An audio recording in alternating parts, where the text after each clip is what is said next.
تو کہتے ہیں کہ ہر طرح کی خیر، بھلائی، فلاح، کامیابی، بہتری، خوشی، رونق، بہجت رونق کو بھی کہتے ہیں، کو اعمال سے اس طرح وابستہ فرمایا ہے جیسے جزا شرط سے، جزا کیا بارش اور شرط کیا بادل، یا معلول علت سے، علت کیا ہوتی ہے وجہ، سبب، اور معلول جس میں علت پائی جائے، یا مسبب کو سبب سے وابستہ کیا، اور یہ تلازم یعنی تعلق، لازم ہونا 1000 سے زیادہ مواقع میں قرآن حکیم میں موجود ہے. جیل میں رہے تھے نا ابن القیم، اور بہت زیادہ قرآن پڑھا تھا، بہت غور و فکر کیا تھا، تو یہ صرف یہ بات وہی کہہ سکتا ہے جس نے اتنا غور و فکر کیا ہو قرآن میں. اچھا ہم پڑھتے بھی ہیں تو یا صرف ثواب کے لیے تلاوت کر لیتے ہیں یا پھر لیسن رٹ لیتے ہیں، ہم یہ نہیں غور کرتے کہ اچھا اس میں کیا کیا باتیں آئیں، کس کس انداز میں کیا بات کہی گئی ہے. یہ صرف وہی کرتے ہیں جن کو ذرا دلچسپی ہوتی ہے قرآن سے، اور وہ اسے بوجھ سمجھ کے نہیں پڑھتے. اینی ویز وہ کہتے ہیں کہ یہ تلازم کس کو کہتے ہیں؟ لازم و ملزوم ہونا، یعنی ایک ہو تو دوسرا بھی ہوگا، یا دوسرا ہونے کے لیے پہلے کا ہونا ضروری ہے. یہ تلازم 1000 سے زیادہ مواقع میں قرآن حکیم میں موجود ہے. اللہ تعالیٰ اپنے کسی تکوینی حکم یا تشریعی حکم کو، یہ کونی اور شرعی ہے، سب کو پتا نا، سب تفسیر میں بار بار یہ سنتے رہتے ہیں. تکوینی حکم یا تشریعی حکم کو کسی ایسے مناسب وصف پر مترتب فرماتا ہے جو مسبب اور سبب اور معلول اور علت کا صاف صاف ثبوت پیش کرتا ہے. مثلا اللہ تعالیٰ ارشاد فرماتا ہے فَلَمَّا عَتَوْا عَمَّا نُهُوا عَنْهُ قُلْنَا لَهُمْ كُونُوا قِرَدَةً خَاسِئِينَ، سورۃ الاعراف آیت 166.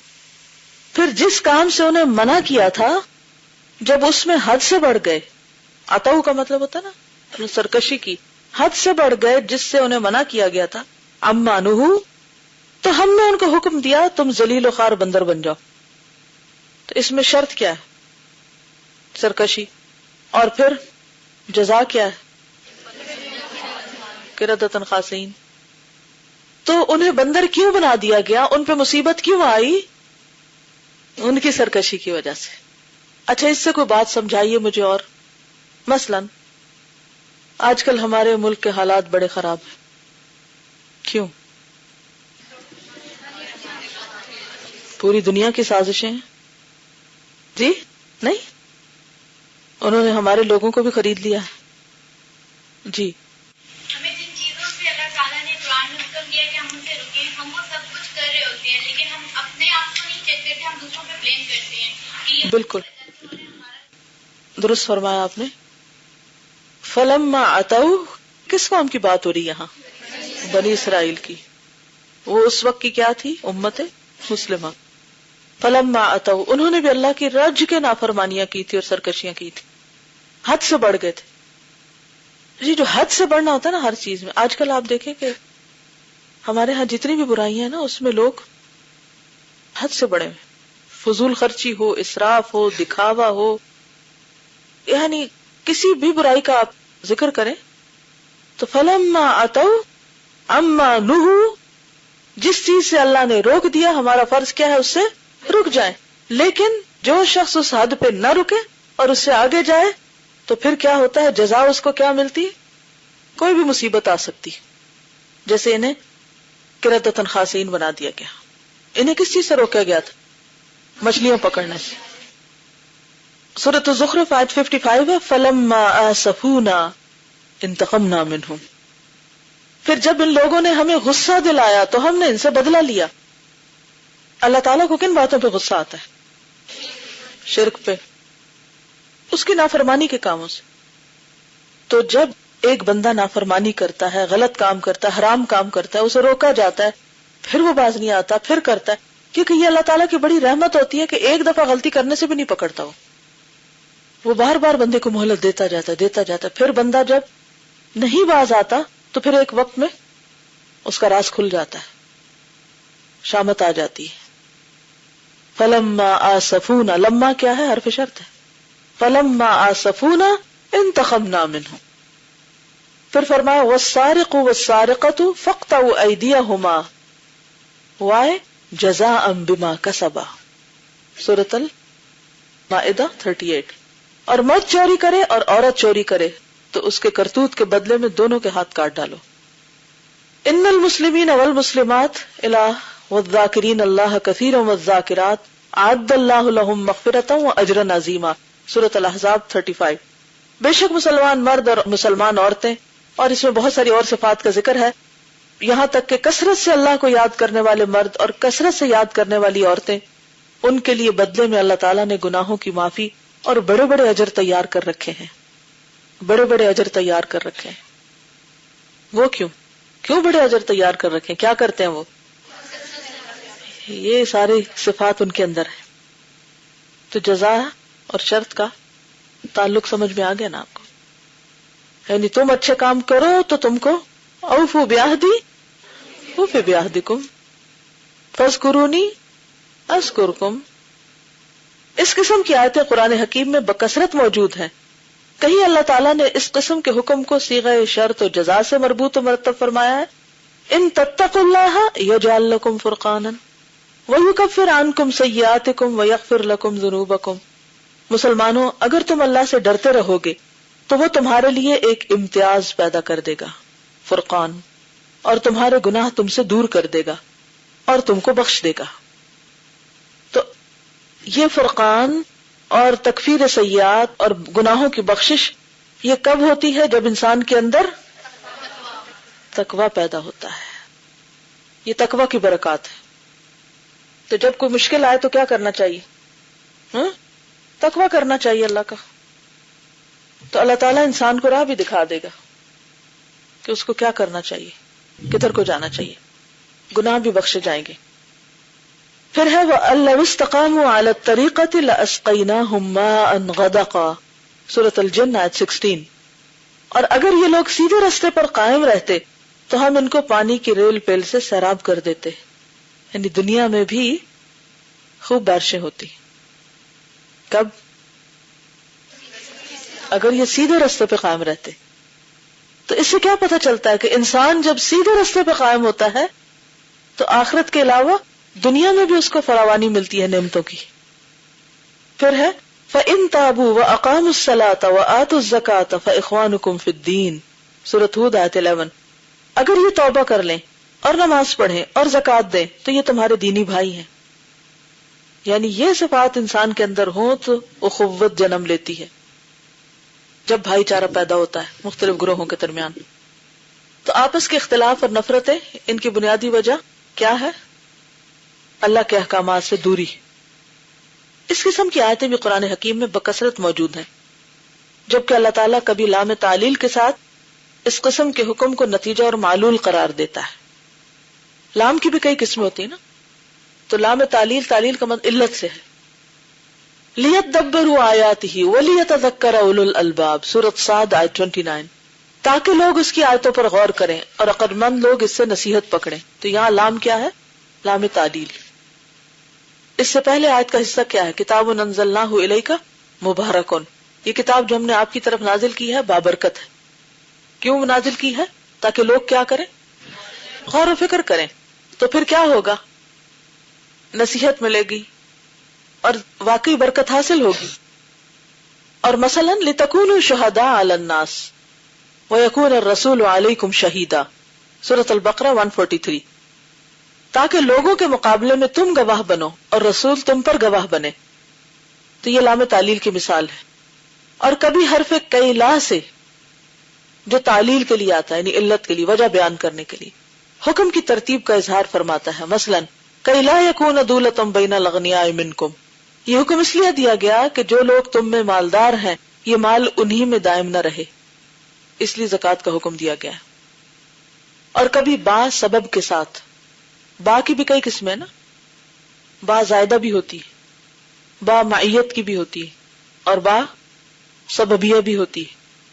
مثلا ذالک بما قدمت ایدیکم، سورۃ آل عمران 182، اور یہ تمہارے ہاتھوں نے جو پہلے کیا اس کا نتیجہ ہے۔ یہاں با بوجہ کے معنوں میں آ رہا ہے۔ بما کنتم تعلمون، تعملون ہونا چاہیے۔ تمہارے عمل کا بدلہ ہے. اس کو یہاں درست کر لیجئے. بما کنتم تکسبون تمہارے کسب کا نتیجہ ہے. ذالک بانہم کانوا یکفرون بآیات اللہ البقرہ 61. یہ اس کا بدلہ ہے جو یہ لوگ خدا کی آیتوں کا انکار کرتے رہے. اور کبھی صریح یا محذوف مفعول کے ذریعے علت اور معلول کو واضح فرماتا ہے. کیا کہا آپ بتائیے؟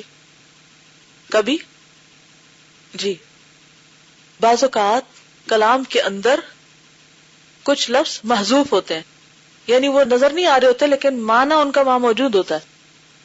تفسیر کے دوران کہیں کہیں میں ذکر کرتی ہوں کہ یہاں فلاں چیز حذف ہے، یہ محذوف ہے. تو مفعول اگر محذوف ہو تو اس کے ذریعے بھی، اور کبھی ظاہر ہو تو بھی علت و معلول کی وضاحت ہوتی ہے. فرجل وامرأتان ممن ترضون من الشہداء ان تدل احداہما فتذکر احداہما الاخرى. تو ایک مرد اور دو عورتیں جو تمہیں پسندیدہ ہوں ان کو گواہ بنا لو تاکہ اگر کوئی ایک بھول جائے تو دوسرا اسے یاد دلا دے. یعنی ایک مرد اور دو عورتیں کیوں، اس کی علت کیا ہے؟ ہاں، ان تقولوا یوم القیامت انا کنا عن ھذا غافلین، سورۃ الاعراف 172. قیامت کے دن تم یہ کہو گے کہ بے شک ہم اس چیز سے غافل تھے. ان تقولوا انما انزل الکتاب علی طائفتین من قبلنا، الانعام 157. تم یہ کہو کہ یہ کتاب تو ہم سے پہلے دو گروہوں پر ہی اتاری گئی تھی. یعنی کراہتن ان تقولوا، یعنی کہیں ایسا نہ ہو کہ تم قیامت کے دن کہو کہ ہم سے پہلے لوگوں کو تو کتاب ملی، ہمیں تو کوئی کتاب ہی نہیں ملی تھی. اور کبھی اللہ تعالیٰ فا سببیہ کے ساتھ حکم کو ماقبل کا نتیجہ قرار دیتا ہے. فَكَذَّبُوهُ فَعَقَرُوهَا فَدَمْدَمَ عَلَيْهِمْ، یہاں جو فا ہے فَدَمْدَمَ عَلَيْهِمْ رَبُّهُمْ بِذَنبِهِمْ فَسَوَّاهَا. تو دمدم اور سوا جو ہے اس کے ساتھ جو فا ہے یہ کون سا فا ہے؟ سبب کا ہے. اس پر بھی ان لوگوں نے پیغمبر کو جھٹلایا اور اونٹنی کو مار ڈالا تو ان کے پروردگار نے ان کے گناہ کے بدلے میں ان پر ہلاکت لا ڈالی اور سب کا پٹڑا کر دیا. سب کا پٹرا کر دیا کا مطلب تباہ کر دیا ان کو. اور مثلا فَعَصَوْا رَسُولَ رَبِّهِمْ فَأَخَذَهُمْ أَخْذَةً رَابِيَةً الحاقہ آیت 10. پس ان لوگوں نے پروردگار کے پیغمبر کی نافرمانی کی تو اس نے بھی ان کو بڑا سخت پکڑا. تو اس نے بھی ان کو بڑا سخت پکڑا. کس نے؟ کیوں پکڑا؟ تو اس سے کیا پتہ چلتا ہے کہ رسول کی نافرمانی سے کوئی نقصان ہوتا ہے؟ مستقل طور پر سنت نماز پڑھنی چھوڑ دینا کوئی فرض تھوڑی ہے، فرض ہی کافی ہے. کچھ لوگوں نے یہ وتیرہ بنا رکھا ہوتا ہے. اسی طرح اور سنتوں کو ترک کر دینی قرآن کی آیت تھوڑی ہے، کیا فرق پڑتا ہے، سنت ہی تو ہے. تو بعض اوقات جان بوجھ کے مستقل طور پر رسول کی نافرمانی کرنا جو ہے وہ بھی مصیبت اور فتنے کا ذریعہ بنتا ہے. فَكَذَّبُوهُمَا فَكَانُوا مِنَ الْمُهْلَكِينَ سورۃ المؤمنون 48. غرض ان لوگوں نے موسیٰ اور ہارون علیہم السلام دونوں کو جھٹلایا تو یہ ہلاک کر دیے گئے. یہ اور اس کی مثل دوسری آیت ہے. کبھی حرف لما سے جو شرط و جزا پر دلالت کرتا ہے، مثلا فَلَمَّا آسَفُونَا انتَقَمْنَا مِنْهُمْ، پھر جب ان لوگوں نے ہمیں غصہ دلایا تو ہم نے ان سے بدلہ لیا. اور کبھی حرف انا کے ساتھ انہم کانوا یسارعون فی الخیرات، یہ اس لیے کہ یہ لوگ نیک کاموں میں جلدی کیا کرتے تھے. انہم کانوا قوم سوء فاغرقناہم اجمعین الانبیاء 77. یہ نافرمان بڑے بڑے لوگ تھے، ہم نے ان سب کو غرق کر دیا. یعنی غرق کرنے کی وجہ کیا تھی؟ ان کی نافرمانی. اور کبھی حرف لولا کے ساتھ جو اپنے ماقبل کو، ماقبل کا کیا معنی ہوتا ہے؟ پہلے والے کو اپنے ماں بعد سے مربوط کرتا ہے. یہ حکم ظاہر فرماتا ہے فلولا انہ کان من المسبحین للبث فی بطنہ الی یوم یبعثون سورۃ الصافات. تو اگر یونس خدا کی تسبیح و تقدیس کرنے والوں میں نہ ہوتے، کون؟ یونس علیہ السلام تسبیح نہ کرتے تو اس دن تک کہ لوگ اٹھا کھڑے کیے جائیں گے مچھلی کے پیٹ میں رہتے. اس سے کیا بات پتہ چلتی ہے کہ تسبیح پڑھنے سے کیا ہوا؟ ان کی مصیبت دور ہوئی. اور اللہ تعالیٰ خود فرما رہے اگر تسبیح نہ پڑھتے، یہ دعا نہ کرتے تو یہ وہیں پڑے رہتے. اب اگر وہ کہیں کہ اللہ اگر تو نے مچھلی کے پیٹ میں جانے میری قسمت میں رکھا تو میں پڑا ہوں، اب میں کیا کر سکتا ہوں. لیکن جب انہوں نے دعا کی تو اس سے باہر آ گئے. تو کسی حال میں بھی عاجز ہو کے بیٹھ نہیں جانا چاہیے، جو ہونا تو ہو گیا، اب تو کچھ کرنے کا فائدہ نہیں. دعا ہر حال میں فائدہ دیتی ہے. اور کبھی حرف لو سے جو شرط اور جزا پر دلالت کرتا ہے. مثلا وَلَوْ أَنَّهُمْ فَعَلُوا مَا يُعَظُونَ بِهِ لَكَانَ خَيْرًا لَهُمْ سورۃ النساء 66.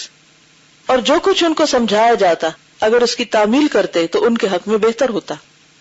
یعنی اگر حکم مانتے تو فائدہ اٹھاتے. حاصل کلام یہ کہ قرآن حکیم اول سے آخر تک خیر و شر اور احکام تکوینی اور اوامر تشریع کا ربط اسباب پر بصراحت فرماتا ہے. یعنی کوئی بھی چیز ہوتی ہے اس کے پیچھے کوئی نہ کوئی سبب ہوتا ہے. ہر ایکشن کے ساتھ ایک ری ایکشن ہوتا ہے. بلکہ دنیا اور آخرت کے تمام احکام، دنیا اور آخرت کے تمام احکام، میں اس لیے اس کو دہرا رہی ہوں کہ تمام احکام پر غور کیجئے کہ جو کچھ ہو رہا ہے کونی ہے یا شرعی. لوگوں پر ذاتی مشکلات آ رہی ہیں یا قومی سطح پر مشکلات آ رہی، دنیا کی مشکلات ہیں یا آخرت کی مشکلات. اسی طرح تشریعی احکامات میں بھی بہت سے احکامات کے پیچھے ایک حکمت ہے، سبب ہے، علت ہے. سفر میں نماز قصر کرنے کی ایک علت ہے. تو جتنی بھی احکامات ہیں کونی ہے یا شرعی ہیں وہ اسباب کے ساتھ مربوط ہیں. یہ اسباب پر اتنی زیادہ بحث کیوں کر رہے ہیں؟ یہ کیونکہ کل ہم نے شروع کیا تھا نا کہ دعا بھی اسباب میں سے ایک سبب ہے، اور تقدیر کس کے ساتھ بندھی ہوئی ہے؟ اسباب کے ساتھ. بلکہ دنیا اور آخرت کے تمام احکام و اوامر اور مصالح اور مفاسد کو اسباب و اعمال ہی پر مرتب فرماتا ہے. جو شخص اس مسئلے پر پوری عقل مندی اور تفقع سے کام لے گا، تفقع کیا ہوتا ہے؟ سمجھ بوجھ سے، اور اس پر کامل طور پر غور و تأمل کرے گا. تأمل کیا ہوتا ہے؟ غور و فکر، یعنی اسے انتہا درجے کا نفع پہنچے گا. اس قدر کہ اس کا اندازہ لگانا دشوار ہے. یعنی اتنے فائدے ہوں گے اس کے. اور غور و فکر کا یہ طریقہ. ایک روز کسی نے مجھ سے سوال کیا کہ میں قرآن میں بار بار پڑھتی ہوں غور و فکر کریں، غور و فکر کریں، تو مجھے سمجھ نہیں آتی میں غور و فکر کیسے کروں. یہ ہے نقطہ غور و فکر کرنے کا کہ کوئی بھی چیز جب ہوتی ہے تو اس کے سبب پر غور کیا جائے کہ اس کے پیچھے وجہ کیا ہے.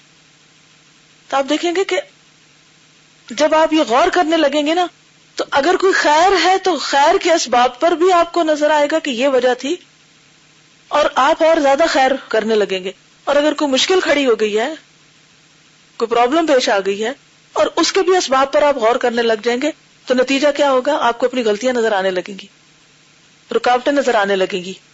پھر آپ اس پہ ورک کرنا شروع کر دیں گے، کوشش بھی کریں گے اور ساتھ دعا بھی کریں گے، خاص اس چیز کی دعا کریں گے. اب مثلا کائنات میں غور و فکر ہے، آپ باہر نکلتے ہیں، آپ دیکھتے ہیں کہ درختوں کا رنگ بدل گیا ہے مثلا. تو اب ایک تو کوئی اس کی سائنٹیفک ریزن بتائے، اور ایک اس کی کوئی اور ریزن بھی ہے. ظاہری اسباب کے علاوہ کچھ اور سبب بھی ہے کہ اس سے اللہ سبحانہ وتعالی ہمیں کچھ سکھانا بھی چاہتا ہے. لیکن ہم میں سے بہت سے لوگ واہ کیا خوبصورت رنگ ہے، ہاں یہ تو میں نے پہلی دفعہ نوٹس کیا کہ درخت کا رنگ بدل گیا ہے، پہلے تو کبھی اتنی دفعہ گزرے تھے کبھی دیکھا بھی نہیں تھا.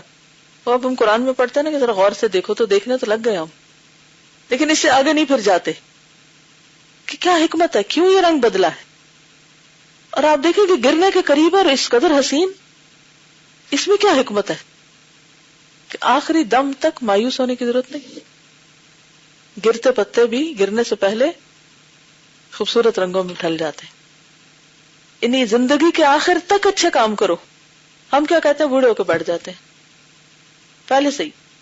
اور بوڑھا انسان کا اصل میں ذہن ہوتا ہے، وہ اپنے اوپر ایک کیفیت طاری کر لیتا ہے، یہ ذہن بیمار ہو جاتا ہے. یہ بندہ کہتا ہے اب تو میں تو بیکار ہو گیا، اب تو میں کچھ، اور اتنا دہراتا ہے کہ واقعی بیکار ہو جاتا ہے. اکثر میں نے دیکھا ہے کہ جو لوگ بوڑھے ہو جاتے ہیں وہ اس بات کو بہت دہراتے ہیں. اس کو کبھی نہ دہرائیے کہ میں بوڑھا ہو گیا، اس کا نیگیٹو اثر پڑتا ہے پھر خود پہ. اور پھر انسان کہتا ہے کہ اب تو کوئی عمر ہی کیا رہی کام کرنے کی، اب پھر کام چھوڑ بیٹھتا ہے.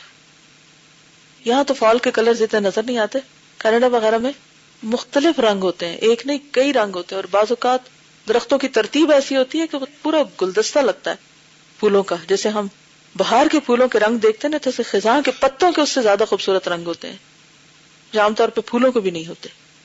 اور اس کثرت سے ہوتے ہیں کیونکہ پھول تو کسی درخت پہ لگتے ہیں تو چند ایک لگتے ہیں نا، جو پورا درخت رنگ بدل لے تو پھر آپ سوچیں کہ اس کی اپنی ایک روشنی ہو جاتی ہے. اور اس کے بعد گرنا شروع ہو جاتے ہیں. تو مومن کی زندگی میں تو مایوسی کہیں بھی نہیں، بیکار ہونا ہے ہی نہیں. اینی تو بات یہ ہے کہ اسباب پر، ہر چیز کے سبب پہ غور کریں.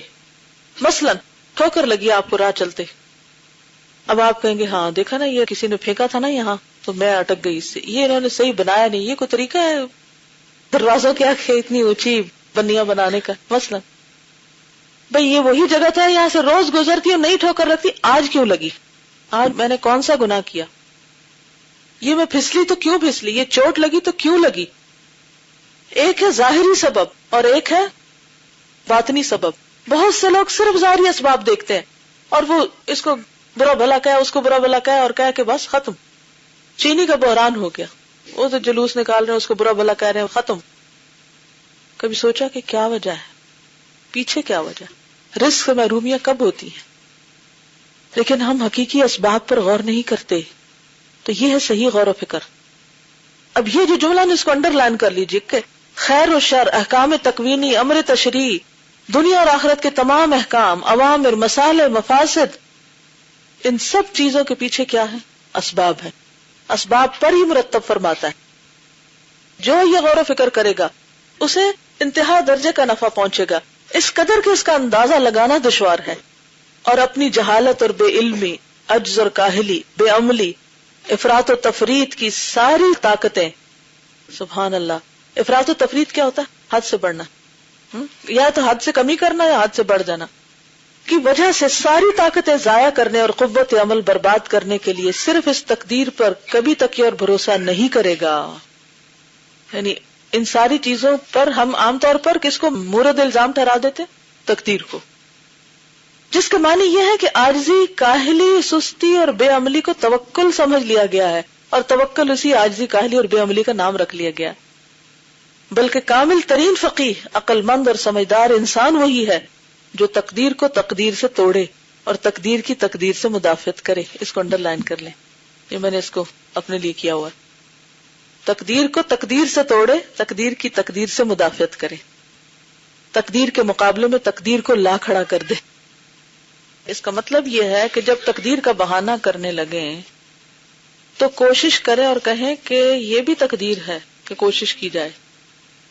جی پلاننگ، تقدیر جو ہوتی ہے نا پلاننگ کے لیے بھی ہوتی ہے تقدیر. یہ پھر وہی بات ہے نا جو اس روز کسی نے بات کہی تھی نا کہ دعا مانگنے کا کیا فائدہ؟